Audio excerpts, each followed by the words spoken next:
Et c'est une émission dans l'air du temps que nous propose aujourd'hui Franck Ferrand. Bonjour Franck. Bonjour Anissa, bonjour à tous. Je vous propose en effet, en ces heures de déluge et de fortes crues, de réécouter l'émission que nous avions faite en février de l'année dernière et qui racontait la célèbre crue de 1910 à Paris. J'avais invité pour en parler Emmanuel Garnier du CNRS et Laurent Cabrol, notre Laurent Cabrol.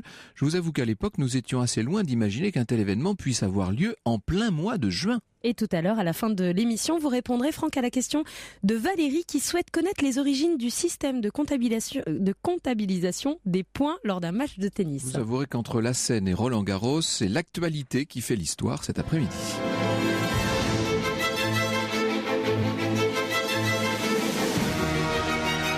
Europe 1, au cœur de l'histoire. Franck Ferrand.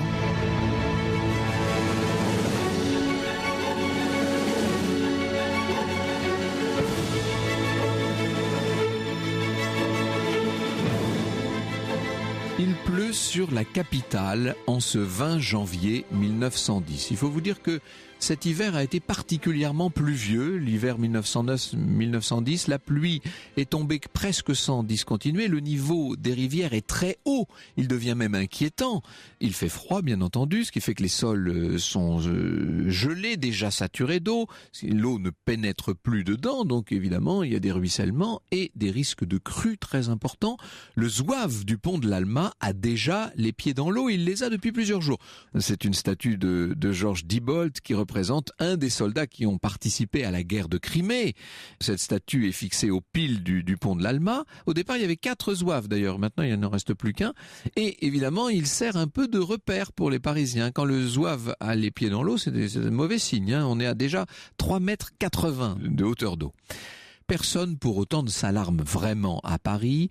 La Seine a déjà atteint ce niveau plus d'une fois. C'est vrai que le passage est difficile sous les ponts, mais ça c'est assez fréquent. Évidemment, on a interdit la navigation, ce qui fait qu'il y a quand même 300 péniches qui sont bloquées. Les bateaux-mouches le sont aussi. Et dans la banlieue, ça c'est quand même nettement plus inquiétant, dans la banlieue Est, il y a plusieurs villes qui sont déjà inondées. Il y a des maires qui ont prévenu le préfet de la Seine, donc notre actuel préfet de police de Paris, et ils ont d'ailleurs proposé de venir en aide aux Parisiens. On se doute dans l'Est de ce qui va se passer à Paris, mais à Paris, on ne s'inquiète de rien. La Seine sort de son lit, c'est vrai, mais ça n'est pas la première fois. Je dis la Seine, alors... Pour éviter les messages au standard, nous savons que sur un plan strictement géographique, c'est Lyon qui passe à Paris. Mais la tradition historique veut qu'on dise que c'est la Seine. La tradition, c'est que c'est la Seine qui coule à Paris. Donc, j'allais dire fermez le banc, la question est réglée pour aujourd'hui. Donc, il continue de pleuvoir et le 21 janvier 1910, à 7 heures du matin, notre zouave a déjà de l'eau jusqu'au mollet. On est à 4,78 m. Ça devient inquiétant cette histoire. Encore une fois, en banlieue Est, la Seine a commencé à envahir les rues, de certaines maisons ont de l'eau jusqu'aux fenêtres, ça devient vraiment très préoccupant. À 17 heures, le zouave a de l'eau, cette fois, jusqu'aux genoux, 5 mètres. Dans Paris, on commence à voir les berges du 12e arrondissement touchées, notamment les entrepôts de vin de Bercy, qui sont évidemment le plus proche du niveau maximum de la Seine. Ça commence à être embêtant. Par exemple, l'entrepôt Grand Roqueblave et Fils voit la Seine envahir complètement la maison. Les barriques de vin sont déjà à moitié dans l'eau, ce qui fait que les ouvriers sont obligés dans l'eau de rouler les barriques sur des espèces de tombereaux, et ce sont les chevaux qui vont essayer vont essayer d'évacuer tout ce que l'on peut, mais les chevaux ont de l'eau jusqu'au ventre, vous voyez. Donc il faut imaginer ce que c'est quand même que Paris en 1910. Paris compte 3 millions d'habitants. Faut pas oublier que c'est une ville industrielle à l'époque, c'est pas du tout la cité résidentielle d'aujourd'hui. Il n'y a pas de maire à Paris, vous savez, c'est la capitale, donc on estime qu'elle doit être gérée, il y a des maires d'arrondissement, mais la ville elle-même est gérée directement par le gouvernement via le préfet. C'est le plus grand port de France à l'époque, qui comprend un trafic aussi important que Marseille ou Le Havre, une ville en pleine mutation, en plein chantier. On est en train d'électrifier Paris encore en 1910, faut pas l'oublier. On installe des réseaux à air comprimé, c'est la grande époque du pneumatique aussi. On est en train aussi de développer le métropolitain, bien entendu. Il y a 600 km d'égouts également. Bref, une ville en pleine mutation, sans doute la ville la plus moderne d'Europe, la plus propre aussi, la plus viable, une ville très sûre également. Et cette sûreté, cette sécurité va faire peut-être que les gens y sont particulièrement insouciants. Il faut vous dire que la dernière crue, elle remonte à 1876.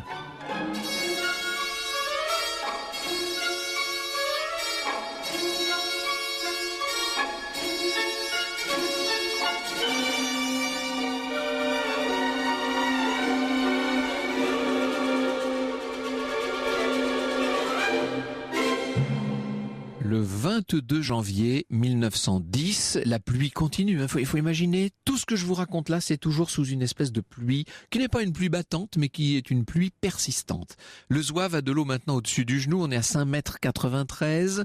Des mesures sont prises par le gouvernement. Le président de la République, Armand Fallières, manifeste évidemment beaucoup de solidarité. C'est son métier, j'allais dire, il est payé pour ça, ce brave homme.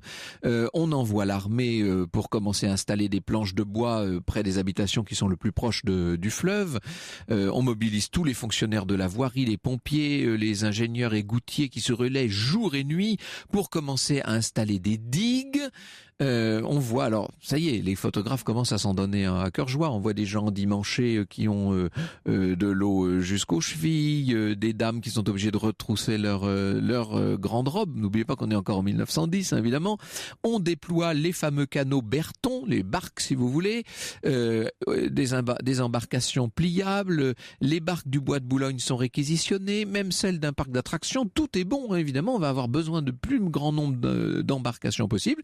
Et puis, on remet les chevaux en service.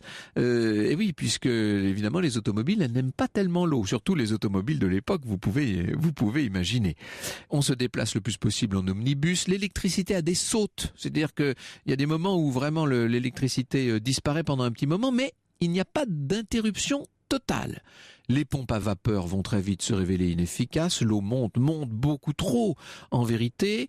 On essaie de protéger tout ce qu'il peut y avoir de plus moderne en matière d'infrastructure, notamment le central téléphonique Berger qui est maintenant littéralement entouré par les eaux. Ça c'est très grave parce que si vraiment on coupait les communications, alors là les conséquences seraient épouvantables. Et l'on commence à voir circuler dans les rues qui sont envahies par les eaux ces espèces de tourbillons jaunes. Enfin ça a l'air d'être jaune, en fait c'est de la boue qui se répand un peu partout, des épaves également transportées par l'eau, ce qui fait que les rues sont de plus en plus sales bien entendu.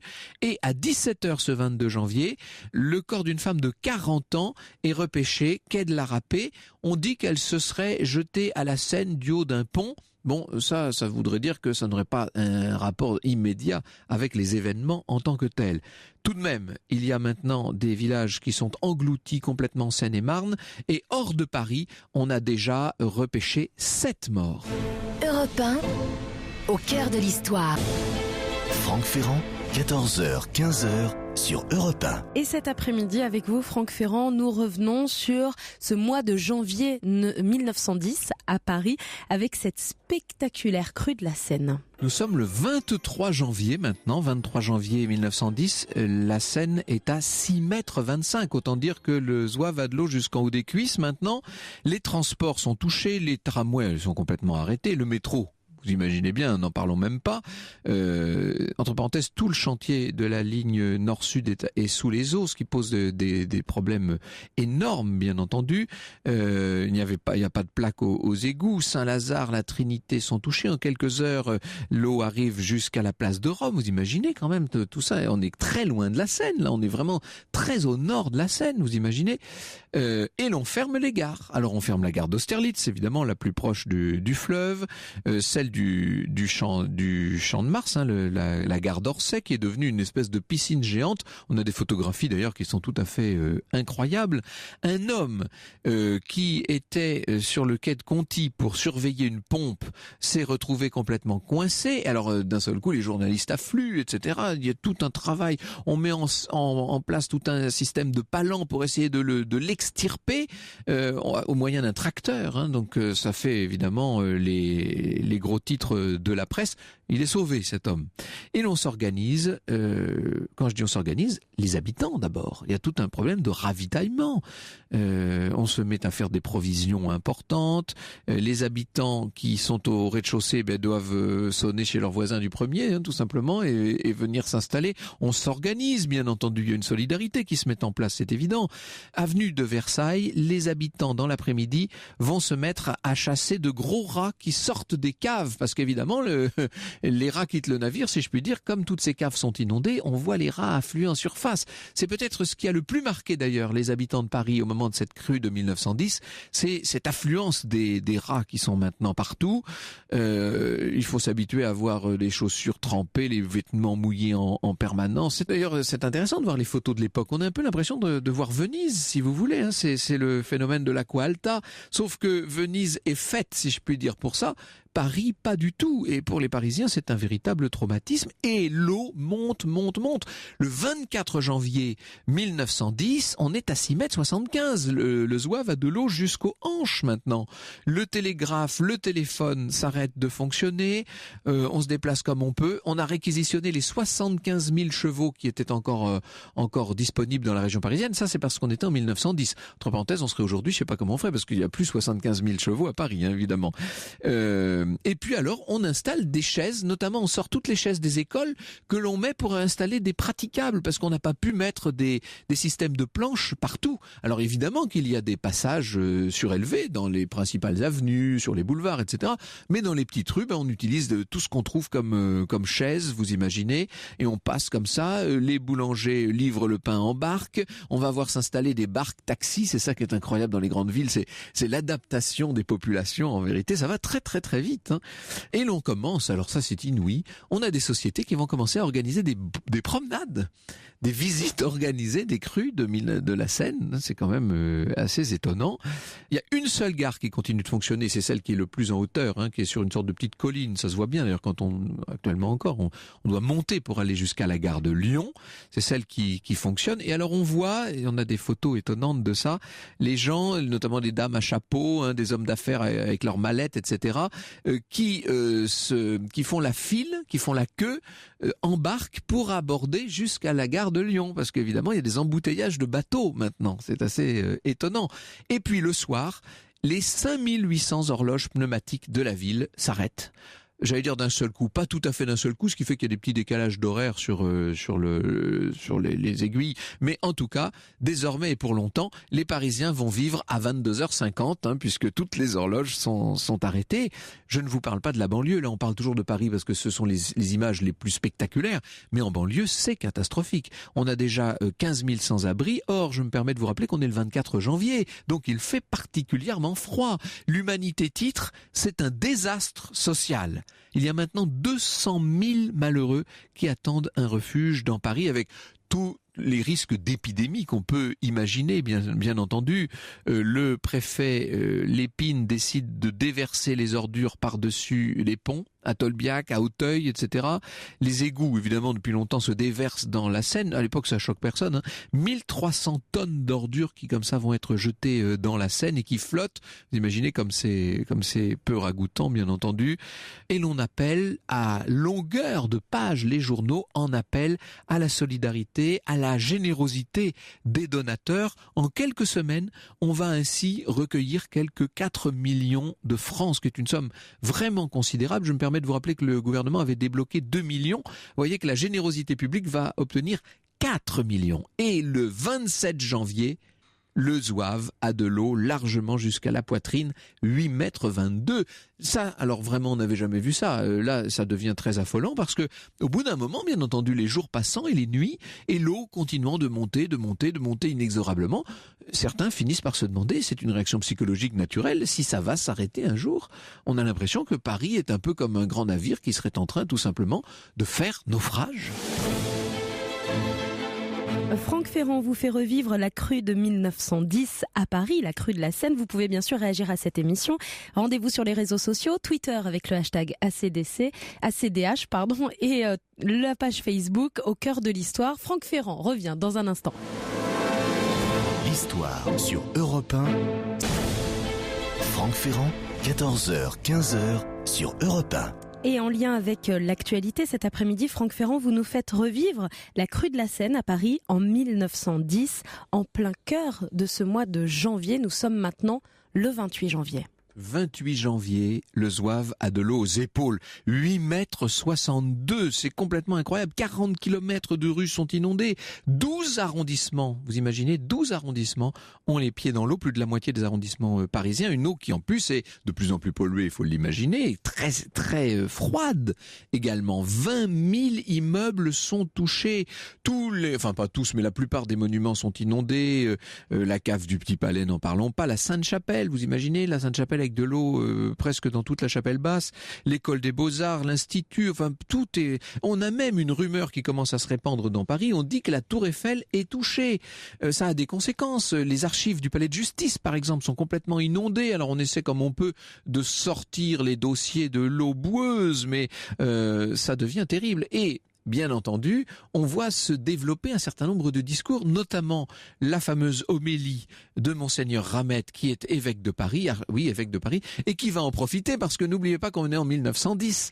On est encore dans les lendemains de la loi de séparation de l'Église et de l'État en 1905, et Monseigneur Ramette dit mais c'est une punition divine pour tous les sacrilèges qui ont été commis, etc. Comme si, en quelque sorte, le doigt de Dieu visait cette République française qui s'était mal comportée. Vous voulez que je vous dise ce qui m'étonne le plus dans toute cette histoire de crue de 1910, c'est la curiosité publique. On va voir, je vous disais que des barques, dès les débuts, organisaient des espèces de circuits des zones inondées, mais alors ça prend des proportions bien plus importantes. Les tramways qui vont de la gare de Lyon jusqu'au pont de Solferino, jusqu'au boulevard Saint-Germain, etc., tout ça est littéralement pris d'assaut pour voir tout ce qui peut être vu. Les ponts des Saint-Père, Saint-Michel, etc., sont noirs de promeneurs, et une foule énorme s'agglutine aux environs des rues sinistrées. On vient contempler les choses. Alors, je dis on vient les contempler. On observe ça sans doute avec une certaine, même avec une grande angoisse. Mais c'est curieux de voir tous ces badauds, toutes ces personnes qui sont là et qui ouvrent de grands yeux jusqu'à ce que, ouf, si je puis dire, jusqu'à ce que le 29 janvier 1910, enfin, la Seine se met à baisser un tout petit peu. Le Zouave voit l'eau lui redescendre au-dessous des épaules. En une seule journée, le niveau va baisser de 37 cm. Et alors là, pour avoir vécu une crue, je peux vous en parler, ce qui est très étonnant, c'est que à partir du moment où ça commence à baisser, alors il y a une espèce d'impatience qui s'empare de la population. On voudrait que ça baisse beaucoup plus vite, un peu comme quand vous videz votre baignoire. Sauf que c'est aussi long à baisser qu'à monter, cette eau, évidemment, parfois même un peu plus. Et donc, on a l'impression que l'eau n'en finira pas de baisser. Néanmoins, à partir du 30 janvier, il est très clair que les eaux se retirent. Les Parisiens espèrent que cette décrue va se poursuivre, bien entendu. Et là, ce qui est terrible aussi, c'est qu'à mesure que l'eau diminue, eh bien, on voit apparaître tous les ravages, et notamment les ravages sur l'architecture, sur tous les travaux qu'il va falloir faire de consolidation, de rénovation, etc. Un arrêté préfectoral décrète que dès que les eaux auront évacué les immeubles inondés, les propriétaires devront faire procéder dans un délai de 24 heures après le retrait des eaux à l'assainissement et à la désinfection de leur propriété. Ça c'est facile à dire quand on est dans le bureau du préfet, si je puis dire. Mais dans la pratique, c'est extrêmement difficile. Enfin, je dis ça, et en même temps, le préfet, il avait vraiment de l'eau jusqu'à la taille aussi, là, en l'occurrence, puisque la préfecture n'a pas été du tout épargnée, bien entendu. On va se mettre à collectionner très vite les photos, d'abord les journaux de l'époque, les photos, les cartes postales avec la crue. Dans les années 1911, 1912, 1913, il était difficile à Paris de trouver des cartes postales qui représentent autre chose que la grande crue de 1910, bien entendu. Chacun veut en garder un souvenir, même si cette crue gigantesque, 720 hectares inondés, c'est tout à fait extraordinaire, même si cette crue qui a entraîné des dégâts considérables pour 200 000 Parisiens, qui a coûté énormément d'argent, 400 millions de francs or de l'époque, c'est plus ou moins l'équivalent d'1 milliard ou 1,5 milliard d'euros d'aujourd'hui, peut-être même un peu plus sur certaines estimations. Cette crue, disons-le, n'a fait que 2 victimes. L'eau se retire et derrière elle, elle laisse la trace de la dévastation.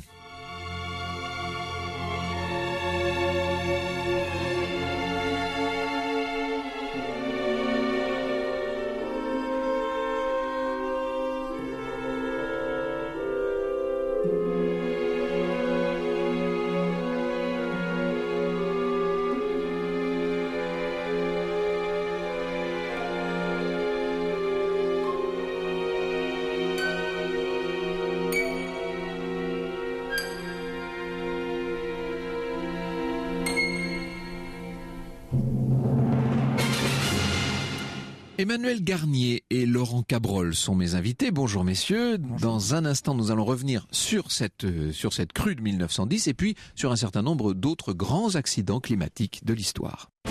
Europe 1, au cœur de l'histoire.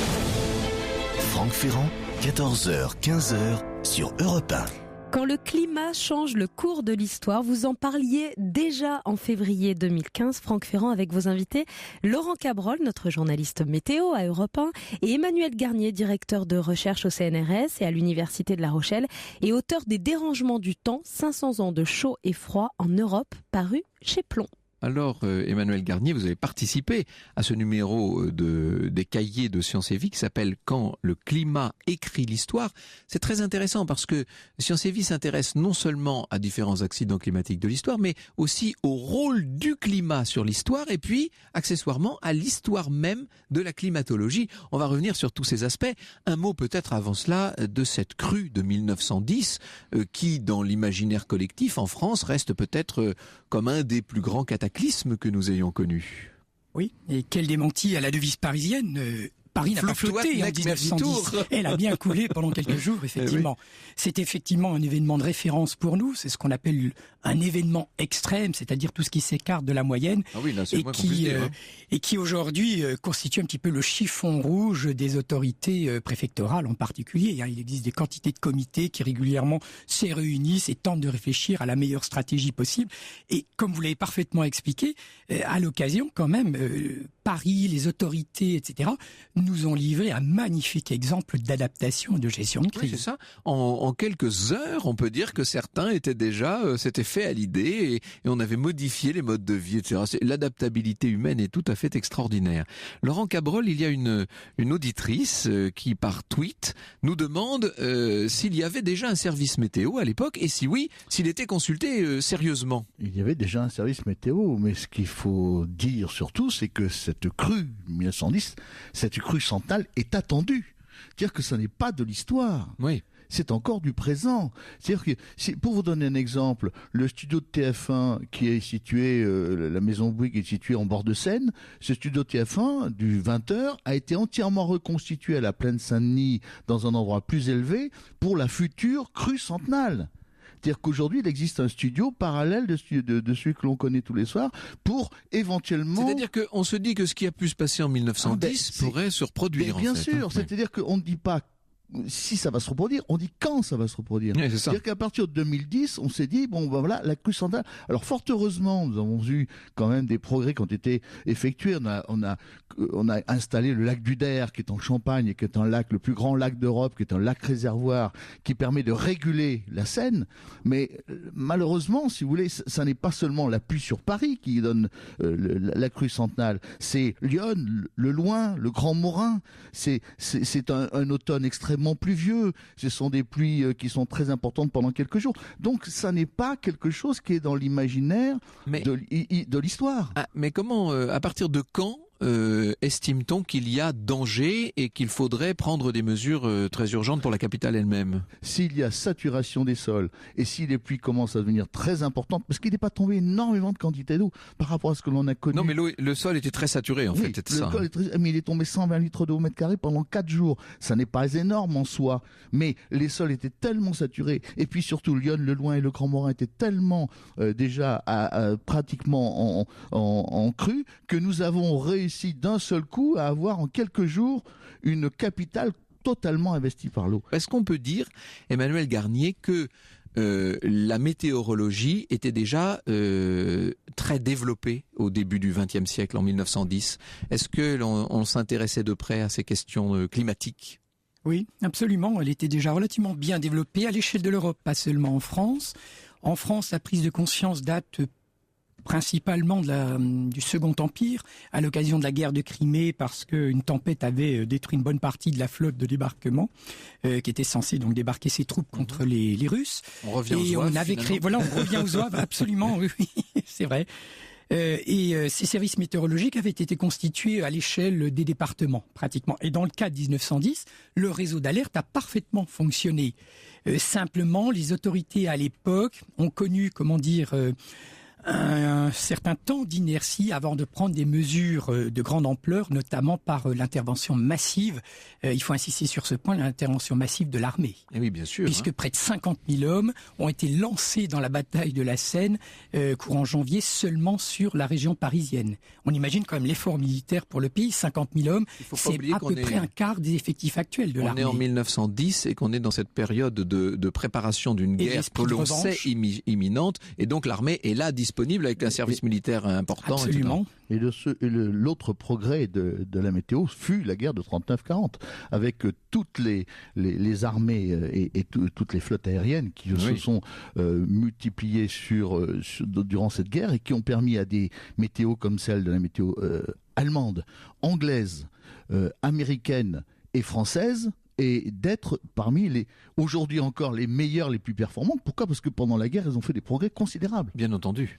Vous êtes très sensible, Emmanuel Garnier, à la question de la mémoire de ce type d'événement. Vous dites qu'il faut l'entretenir et en quelque sorte qu'elle est une sauvegarde, d'une certaine manière ? Oui, en aucun cas un ornement, mais bien une sauvegarde, une question de survie.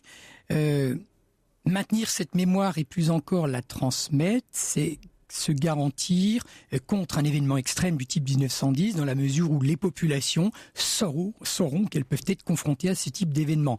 Et en le sachant, elles accepteront d'autant mieux de s'adapter à la fois les directives publiques et voire même élaborer leur propre stratégie locale à l'échelle, vous y faisiez allusion dans votre exposé, à l'adaptation à l'échelle du pâté de maison, du bâtiment, la sauvegarde des plus anciens, des moins mobiles et ainsi de suite. Ce sont des pratiques quand même qui sont assez généralisées aujourd'hui dans d'autres pays européens. Oui. L'eau étant l'ennemi principal, d'une certaine manière, le danger le plus imminent, il y en a d'autres, bien entendu, des dangers climatiques. Oui, hélas, oui. Il y a le vent aussi, par exemple. Oui, le vent, la mer, mais on rejoint le domaine de l'eau, effectivement. La sécheresse en fait aussi partie. La sécheresse peut avoir des implications sous l'Ancien Régime absolument dramatiques pour les populations. Alors justement, on ne peut pas parler de climat et d'histoire du climat sans rendre hommage à Emmanuel Leroy-Ladurie, bien entendu, que je salue très chaleureusement, qui a beaucoup travaillé sur cette question et qui nous a montré que les archives étaient en quelque sorte le réceptacle et le témoin d'un certain nombre d'informations sur le climat et qu'il était possible d'écrire une histoire du climat. Ça a été l'une des grandes avancées de la science historique des années 70 et 80, d'une certaine manière. Emmanuel Leroy-Ladurie est incontestablement le pionnier, l'inventeur de cette histoire du climat. J'en suis l'héritier, j'ai l'honneur de collaborer avec lui très régulièrement, c'est une chance.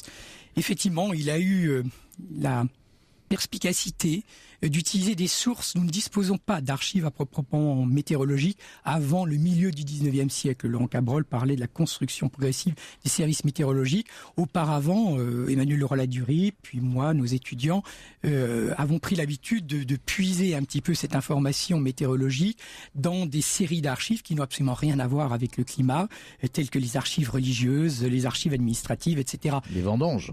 Les vendanges, donc, qui ont constitué effectivement le socle de la recherche d'Emmanuel Leroy-Ladurie.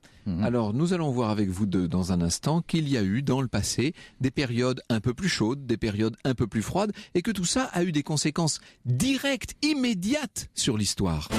Europe 1, au cœur de l'histoire. Franck Ferrand, 14h, 15h sur Europe 1. Et aujourd'hui, Franck Ferrand, vous nous proposez de réécouter cette émission que vous nous avez proposée en février 2015. Déjà, nous parlions des changements climatiques qui pouvaient influencer l'histoire avec vos deux invités, Laurent Cabrol, notre monsieur météo à Europe 1, et Emmanuel Garnier, directeur de recherche au CNRS et à l'Université de La Rochelle, et auteur des Dérangements du temps, 500 ans de chaud et froid, paru chez Plomb. Laurent Cabrol, ce qu'on constate, c'est que dans le passé, il y a eu des périodes où il faisait un peu plus chaud et d'autres où il faisait un peu plus froid, en fait. Nous avons connu ce qu'on appelait l'optimum médiéval, c'est-à-dire entre l'an 900 et l'an 1300. Ça n'est pas si loin que cela. C'est l'époque où nous construisions des cathédrales, donc c'est des époques où on peut encore toucher les pierres de ce que nos ancêtres ont fait. Et c'est une époque où nous avons eu pendant 4 siècles. Alors, c'est vraiment avec des hauts et des bas, il faut c'est bien une le dire grande toujours. tendance, bien sûr, parce que dans cette période qu'on appelle une période extrêmement chaude, c'est en fait une période durant laquelle la globalité des températures ont été élevées. Parce que comment on n'avait pas de thermomètre, donc on s'en est aperçu avec des petits détails, des fresques avec des écrits, les fraises que l'on récolte à Strasbourg à Noël, les cigognes qui nichent au même moment, les vignobles qui arrivent sur l'Angleterre et le Danemark, la population qui est de plus en plus prospère. On dit que la natalité augmente, on dit que le bois a un succès fou, que l'on construit des maisons, des moulins, des tonneaux, que on a tellement besoin de bois que pour enterrer les gens, on loue des cercueils parce que il n'y a pas assez de bois pour construire un cercueil pour tout le monde. Vous voyez jusqu'où l'on va. On dit que pour construire une maison, il faut 15 chaînes. Oui, c'est-à-dire que là, c'est un travail d'enquête. À partir de tous ces indices, Voilà. on finit par en déduire, évidemment. On en déduit Voilà. qu'entre 900 et 1300, on a eu une période dite chaude. C'est pour cela que aujourd'hui, quand on s'appuie sur les quelques dizaines d'années ou les quelques dizaines d'années qui sont devant nous et que l'on en conclut qu'il sera une période chaude, on peut accorder un petit peu de sourire à tout ce que l'on affirme, parce que à cette époque-là, il y a eu des périodes pendant 10 ou 15 ans où il a fait très très froid, mais globalement c'était une période, l'optimum médiéval. Alors je ne sais pas si Emmanuel Garnier il souscrit, mais enfin le roi Ladurie, notre maître à tous, lui il souscrit en tout cas. Il fut une période où il a fait beaucoup plus chaud que par la suite nous avons connu le petit âge glaciaire, et même presque aussi chaud qu'aujourd'hui, même plus, peut-être plus. On peut dire que vous y souscrivez, incontestablement. Bien évidemment, j'y souscris totalement, absolument. Oui. Il suffit de prendre l'exemple qui est emblématique, nous l'utilisons tous, des fameux Vikings qui partent à la conquête des zones arctiques par saut de puce progressive, de la Scandinavie à l'Islande, de l'Islande au Groenland. Au Groenland, tout de même, au tournant des années 900-950, le climat est tel, et par conséquent la végétation aussi, qu'Éric le Rouge considère qu'il peut y installer une colonie de peuplement. Et d'ailleurs, il appelle ça le Groenland, c'est-à-dire le pays vert. Alors, on dit aussi qu'il a peut-être voulu faire la promotion effectivement de sa découverte en parlant de pays verts. Toujours est-il qu'on constitue bien, les archéologues l'ont démontré, qu'on constitue bien des communautés d'éleveurs, c'est-à-dire qu'on a des pâturages, de quoi élever du bétail. Ce bétail, les sagas islandaises y font allusion, et même quand le fils d'Éric le Rouge décide d'aller un petit peu plus loin, c'est-à-dire jusqu'à l'estuaire du Saint-Laurent, dans le secteur aussi de Terre-Neuve, les Vikings décrivent toujours dans leur saga un pays relativement vert, en aucun cas extrêmement rigoureux sur le plan climatique, puisqu'ils envisagent une fois de plus d'importer du bétail. Si vous le permettez, Emmanuel, justement, c'est ça la particularité, c'est que quand Éric le Rouge avec ses Vikings et ses familles islandaises est parti d'Islande pour aller au Groenland, il est parti non pas comme ça en aventurier, avec des femmes, des enfants, des cochons, vaches, couvées, tout ce qui constituait un peuplement, oui, bien sûr. Le peuplement d'un pays continental tempéré. Et il est allé vivre là-bas. Exactement, parce que si vous prenez en référence d'autres voyages de découvreurs, notamment les puritains anglais qui s'installent en Amérique du Nord, plusieurs expéditions complètement échouées, les gens sont morts. Ce n'est pas le cas de ces Vikings qui s'installent au Groenland. Alors ça, c'est l'optimum médiéval, mais évidemment, ça va se gâter par la suite. On a, Emmanuel Garnier, une période qui devient nettement plus froide par la suite, à partir du XVIe siècle. C'est à partir du XIVe siècle, début XIVe siècle, comme disait Laurent Cabrol, vers 1300. Les historiens sont partagés, généralement on situe ça dans les années 1320, 1340. Là encore, on peut reprendre les Vikings, bon exemple. Ils voient le climat changer, mais refusent, ou en tout cas se sentent incapables de s'adapter, alors qu'ils ont quand même un modèle a priori à portée de main, celui des Inuits, qui eux ont continué à chasser et ainsi de suite. Et les Vikings abandonnent, enfin les Scandinaves, je ne sais pas si on peut encore les appeler Vikings au début du XIVe siècle, toujours est-il qu'ils abandonnent leurs anciennes colonies, et le Groenland sera dépeuplé d'Occidentaux, d'Européens, jusqu'à la fin du XVIIe, début XVIIIe siècle. Et ceux qui restent meurent d'ailleurs. Ceux qui restent finissent par mourir, oui, tout à fait. Chez nous, en France, à l'époque, on a des hivers d'une dureté folle, évidemment. Oui. Alors là, on rentre dans un épisode très très long que par commodité on appellera le petit âge glaciaire, comme pour le pomme, quand vous le mentionniez, ce n'est pas si simple. En théorie, c'est une période très longue qui est comprise entre le début du XIVe siècle jusqu'au milieu du XIXe siècle et qui correspondrait à une période d'offensive des glaciers, d'extension maximale, etc.